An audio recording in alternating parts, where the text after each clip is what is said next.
सबसे पहले इस कहानी के टाइटल को देखते हैं, द फैट ऑफ अ फूल।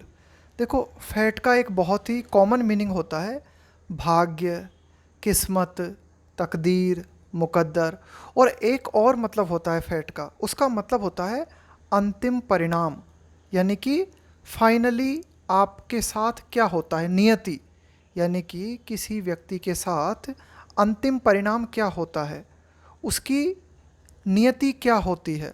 तो यहाँ हम देखेंगे इस कहानी में कि एक मूर्ख व्यक्ति है और उस मूर्ख व्यक्ति के साथ क्या होगा, अंतिम परिणाम उसके साथ क्या होगा, ये इस कहानी को हम पढ़ेंगे तो पता चलेगा। तो देखते हैं इस कहानी में क्या होगा इस मूर्ख के साथ। थ्री थीव्स, तीन चोर, सा, तीन चोरों ने देखा, क्या देखा, अ फूल कैरिंग अ गॉट। कैरिंग का मतलब है ले जाते हुए।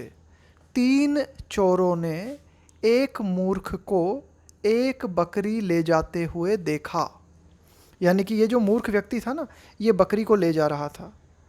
As the fool came closer, as का मतलब है यहाँ पे जैसे ही, the fool came closer, closer का मतलब है और अधिक निकट आना। तो ये जो मूर्ख व्यक्ति था इन चोरों के और अधिक निकट आया, तब क्या हुआ, तो उन तीन चोरों में से एक जो चोर था उसने क्या किया, टुक हिज गोट अवे। देखो, टेक अवे का मतलब क्या है कि वो ले गया, किसी चीज़ को दूर ले गया। Took his got away quietly का मतलब है चुपचाप। तो उन तीन चोरों में से एक चोर जो था चुपचाप उस मूर्ख व्यक्ति की बकरी को लेके दूर चला गया। द फूल फाउंड, अब ये जो मूर्ख था इसने पाया, क्या पाया, that his got was missing, कि उसकी बकरी खो गई थी। हिज गॉट वाज मिसिंग, यानी कि कोई बकरी को ले गया था। The second thief asked him, अब ये एक और जो चोर था या दूसरा जो चोर था उसने मूर्ख से पूछा, why are you so sad, तुम इतने दुखी क्यों हो, इतने उदास क्यों हो। द फूल सैड, तो ये जो मूर्ख था इसने कहा, क्या कहा, कि he had lost his got, तो इसने अपनी उदासी का कारण बताया कि वह अपनी बकरी खो चुका था। यानी कि उसने कहा कि भाई मैंने अपनी बकरी खो दी है, कोई मेरी बकरी को ले गया इसलिए मैं उदास हूँ। द थीफ सेड, तो इस चोर ने क्या कहा मूर्ख से, the wind has taken your goat, कि तुम्हारी बकरी को हवा ले गई है। And if you give me your horse, और यदि तुम मुझे अपना घोड़ा देते हो तो आई कुड ब्रिंग बैक का मतलब हुआ वापस लाना, योर गॉट, तो मैं तुम्हारी बकरी को वापस ला सकता हूँ। इस दूसरे चोर ने मूर्ख से क्या कहा कि तुम्हारी बकरी को हवा ले गई है और यदि तुम मुझे अपना घोड़ा दे देते हो तो मैं जो है तुम्हारी बकरी को वापस ला सकता हूँ। द फूल एग्रीड, जो मूर्ख था वो इस बात पे राजी हो गया और इस मूर्ख ने क्या किया, अपना घोड़ा दूसरे चोर को दे दिया। आफ्टर वेटिंग फॉर लॉन्ग, लंबे समय तक इंतजार करने के बाद, ही रियलाइज्ड, ये जो मूर्ख व्यक्ति था इसे ये रियलाइज़ हुआ, इसने ये महसूस किया कि he had lost his horse too, यहाँ पे इस टू का मतलब है भी। तो कुल मिला के लंबे समय तक इंतज़ार करने के बाद मूर्ख व्यक्ति को ये महसूस हुआ कि उसने अपना घोड़ा भी खो दिया था। The third thief came to him, देखो बकरी चली गई, घोड़ा चला गया। अब तीसरा चोर जो था वो मूर्ख के पास आया एंड सेड, और कहा, he could take him to his horse and got.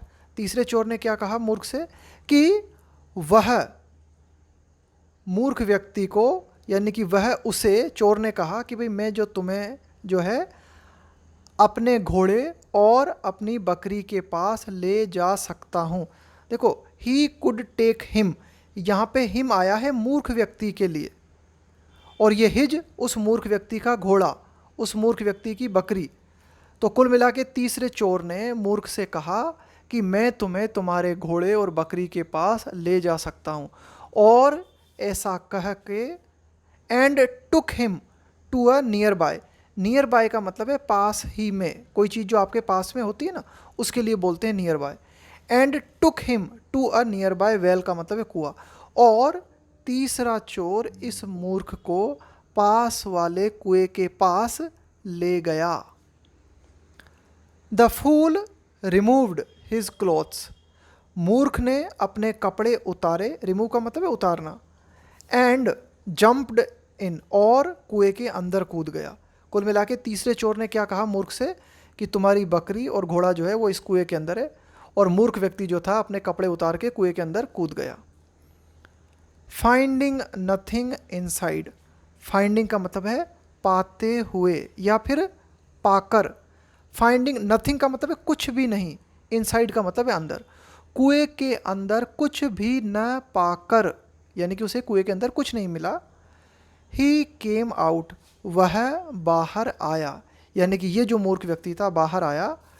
To find, और बाहर आके उसे ये पता चला, क्या पता चला, दैट कि his clothes were also gone, कि उसके कपड़े भी चले गए थे। यानी कि जो तीसरा चोर था वो उसके कपड़े भी ले गया था। तो ये हुआ इस मूर्ख का फेट, इस मूर्ख का ये जो अंतिम परिणाम हुआ ना, ये हुआ इस मूर्ख के साथ। घोड़ा गवा दिया, बकरी गवा दी, और लास्ट में तो बिल्कुल नंगा हो गया, कपड़े भी गवा दिए। क्या है मॉरल इस कहानी का? संदेश ये है इस कहानी का, शिक्षा ये है इस कहानी की कि नेवर बी फुलिश। देखो, बी का मतलब होता है होना, यानी कि मूर्ख मत हो। And use your wisdom. Wisdom का मतलब है आपकी प्रज्ञा, आपकी बुद्धिमानी, आपका विवेक।